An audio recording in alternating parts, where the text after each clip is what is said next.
Hola a todos, muy buenas tardes. El oro se desploma de una manera brutal. Hace un momento llegaba a caer el 6%, ahora baja el 5 o 20% y además sin ningún motivo. El único motivo, y no es poco, su propia sobrecompra. Aviso para navegantes de lo que sucede en los mercados extremadamente sobrecomprados. No puede haber peor enemigo. Y tenemos unos cuantos mercados más muy sobrecomprados, ¿verdad? Bueno, de momento hoy el oro es el que está dando el susto. Muy buenas tardes, bienvenidos a serenitymarkets.com. Les habla José Luis Cárpatos y esta es nuestra crónica de cierre de la sesión de hoy, martes 21 de octubre. Empezamos a grabar a las 16:53 de la tarde, hora española, 10:53 de la mañana, hora de Nueva York. Al margen de las turbulencias que podemos ver en el oro, en el resto de mercados, pues estamos, la verdad, que bastante tranquilos. Solo es una cosa aislada del oro y ya digo que es por motivos técnicos. Ha habido una estampida cuando se ha visto, porque todo el mundo estaba diciendo que si llegaba a la media de 200 en una hora, que ahí se podría parar. Porque fíjense todo el tiempo que hacía que no se metía por debajo, desde el 19 de agosto. Pero como no se ha parado, pues ha cundido el pánico y se ha ido bastante más abajo. Ahora está intentando volver a ese nivel. Es bastante importante pues ver cómo acaba la sesión, si llega más o menos ahí o si actúa como resistencia, vuelve a perder el mínimo, en fin. Estamos ante una reacción a la extrema, muy extrema sobrecompra y siempre hay que recordar que en el peor de los casos está el 4000 ahí, que actuaría con total y absoluta seguridad de soporte muy, muy, muy difícil de pasar a la primera. Incluso es que había escapado demasiado fácil del 4000. No es raro que se vuelva a acercar. Aquí podemos ver en este gráfico de Charlie Vilello, pues por ejemplo, la sobrecompra que tenía el ETF GLD, que es el ETF más fuerte en oro, desde que existe, desde que se creó. Como vemos, el RSI esto se ve muy pocas veces. En gráfico mensual, esto es en gráfico mensual, estaba en 92 el RSI. En 92. Bueno, pues es normal. Esto no tiene nada de especial ni cambia para nada la tendencia alcista de fondo del oro, por muy brutal que sea la corrección. Si nos vamos al futuro, que existe desde hace más tiempo, pues vemos que estaba, porque aquí hubo un pico en el año 2008, llegó el RSI ahí, a 84, estaba con la sobrecompra mayor el futuro desde 1979. Que no os extrañe nada lo que está pasando hoy, que no tiene mayor importancia. Es una barbaridad. Esto es demasiada sobrecompra. Está claro que cuando un activo está muy alcista, puede permanecer en sobrecompra durante mucho tiempo. Es evidente, pero bueno, tarde o temprano, pues tiene que corregir. Además es que estaba subiendo ya literalmente en vertical. Ya no tenía casi corrección alguna, la subida era muy exagerada. No pasa nada. Algunos dicen que está influyendo la correlación inversa que tiene con el dólar, que el dólar hoy está fuerte, sube 0,64% contra el yen o sube 0,33% contra el euro, pero yo dudo mucho que esto tenga nada que ver. Además estaba como muy desacoplado. Simplemente es eso, es una corrección y que no les extrañe que sea aprovechada para comprar por muchos, porque la tendencia alcista del oro es incuestionable. En cualquier caso, sobre eso de la recuperación del dólar, vamos a poner el gráfico del dólar index. Hoy hemos visto a Goldman bastante pesimista. Voy a poner el gráfico diario, que aún tengo el gráfico aquí mensual, el dólar index. Bueno, pues he visto a Goldman muy pesimista porque ha dado un pronóstico para mediados del 2026 del dólar index en 91. Esto supondría pues una bajada desde los niveles actuales de cerca del 7,5% extra del dólar, si es que acierta, que los bancos de inversión, el tema de las divisas, fallan más, bueno, ellos y todo el mundo, porque las divisas son muy difíciles de pronosticar. Esto es lo que ha dicho Morgan Stanley, no sé si he dicho Goldman, perdón, Morgan Stanley, Morgan Stanley es el que lo ha dicho. 91 a mediados de 2026 debido a que van a bajar tipos ampliamente y debido también a que el crecimiento de Estados Unidos se va a igualar más con los demás y ya no va a ser más alto como era habitualmente. Bien, al margen del oro, tranquilidad, el DAX alemán sube 0,30, Eurostoxx 50 0,14, Stoxx 600 0,14, IBEX baja 0,20. Divisa ya lo hemos comentado, el Bitcoin vuelve a rebotar en la media de 200 y sube un 87% a 112.700. Los bonos tranquilísimos, y estos son un pilar muy importante para el mercado porque los bonos están subiendo con ganas y eso que ha habido un dato macro que ha sembrado cierta inquietud durante unos minutos. Y me refiero al dato de inflación en Canadá. Y ustedes dirán, ¿y qué tiene que ver la inflación de Canadá con Estados Unidos? Pues hombre, poco. Simplemente que son vecinos, pero como no hay datos de Estados Unidos, pues los datos de Canadá, pues precisamente por eso, porque son vecinos, pues se miran un poco de reojo, ¿no? Y el dato canadiense de inflación, pues no ha sido nada bueno. Ha quedado más 2,4% cuando se esperaba más 2,3% en interanual y desde el 1,98% anterior. O sea que un dato bastante malo. En Canadá está tensándose la inflación, pero solo ha tenido un efecto temporal. Y como pueden ver, incluso en los bonos ahora mismo no se ve mucho rastro y Bund y bono americano a 10 años suben con ganas.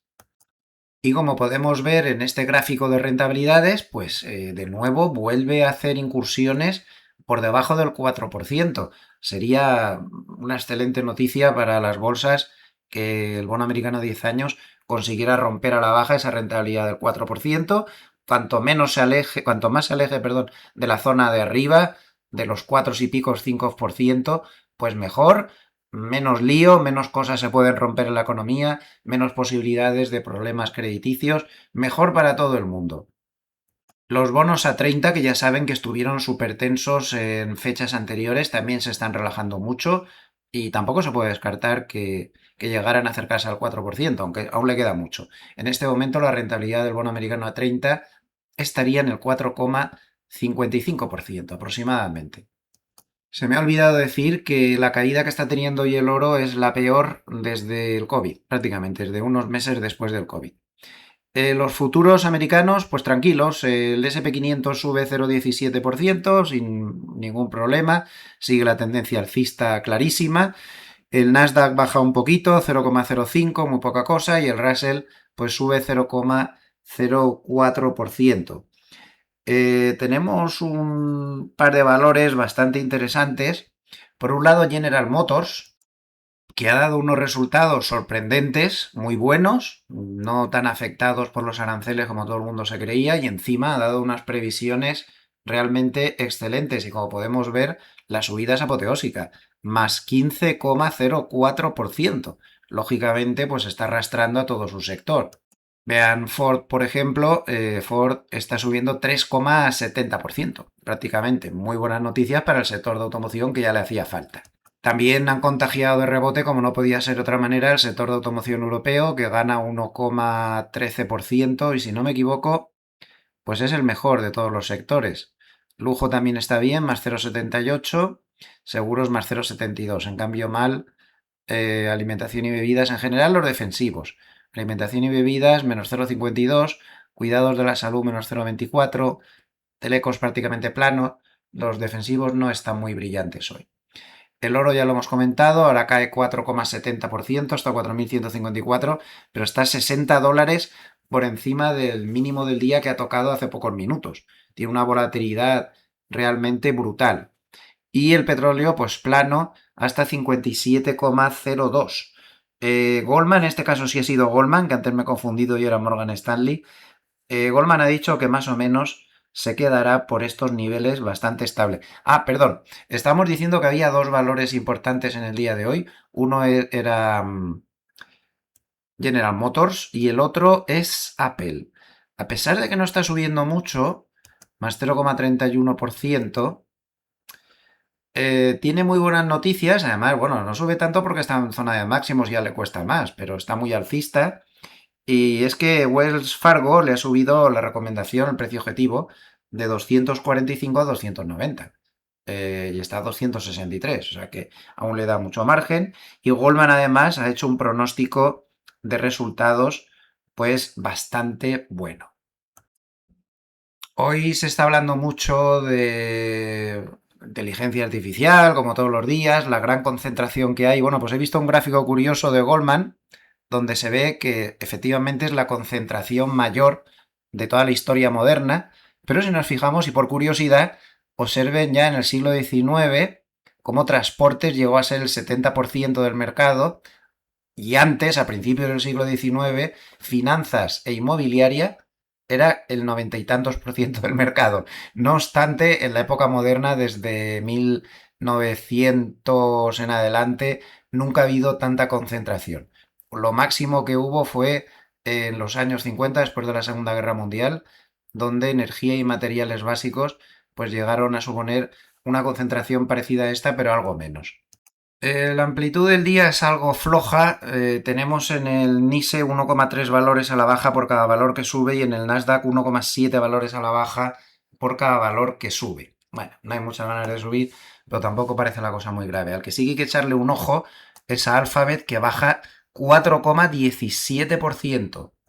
No termino de encontrar una razón clara para ver lo que le pasa a Alphabet. Puede que la haya, pero en todos los repasos que hago antes de grabar los vídeos, pues francamente no lo he visto. Pero es un poco inquietante. Además, lo está haciendo este papelón a la altura de una zona de resistencia es bastante importante. Puede que sea simplemente eso, que se está tragando la zona de resistencias. Hay otros valores tecnológicos que también están pasándolo mal ahora mismo. Tenemos a Broadcom bajando 1,44, AMD bajando el 1,63, en fin, algunos sí que están nerviosillos. Vamos a ver, como siempre, para terminar, cómo están los niveles técnicos del futuro del mini SP500. Como vemos, se estaría abriendo esta banda de Mogalé. Bueno, tampoco era una banda muy importante, llevaba poco tiempo. Tenemos la resistencia clarísima en la zona de 6.800. No es un nivel fácil de pasar. Está la resistencia. Le cuesta un poco subir. Ya han visto que hay algunos valores de los 7 magníficos nerviosetes. Esto suele actuar de freno. Pero bueno, la tendencia alcista de momento de fondo sigue. Vamos a ver un poco más corto, a 1 hora y 4 horas. En 1 hora vemos claro cómo la resistencia es bastante importante. Ahí está la banda de Mogalé superior. 6.800, máximos anteriores. Bueno, esa zona es difícil. Por encima tendría camino libre despejado. Por debajo tenemos la zona de soportes bastante clara. Ahí vemos que tenemos la media de 200 y la banda de Mogalef inferior, más o menos en el mismo lugar, 6.730, 6.740. Por lo tanto, ahí vamos a poner el soporte, primer soporte clave a vigilar. Zona 6.730, 6.740 y más abajo 6.700 a la altura de la media de 100. El gráfico de 4 horas, pues igual. Vemos que la media de 50 está en el primer nivel de soporte que habíamos dicho, zona 6.730. También tiene la media de 100 en 6.725, por lo tanto, dejamos los mismos niveles intactos. Pero me parece más significativo este de 1 hora, que además lo miran más los grandes operadores que el de 4, por esa media de 200 que está ahí, que costó muchos días romperla y que lo normal es que ahora actuaría como soporte y más estando reforzada por la banda de Mogalef inferior. Tienen todos los datos. Si les ha gustado el vídeo, les agradecería mucho un like. A nivel de vídeos personales, pues me despido hasta mañana en la apertura, siempre avisando de que si alguna noche pues hubiera una cosa extraordinaria, habría un vídeo especial, siempre. Si no es algo muy importante, pues no, lo dejamos para mañana. Sobre las 8:30 hora española, 2:30 de la madrugada, hora de Nueva York. Muchísimas gracias a todos los amables escuchantes. No olviden el like. Les envío saludos afectuosos desde Suiza. Gracias. Hasta pronto.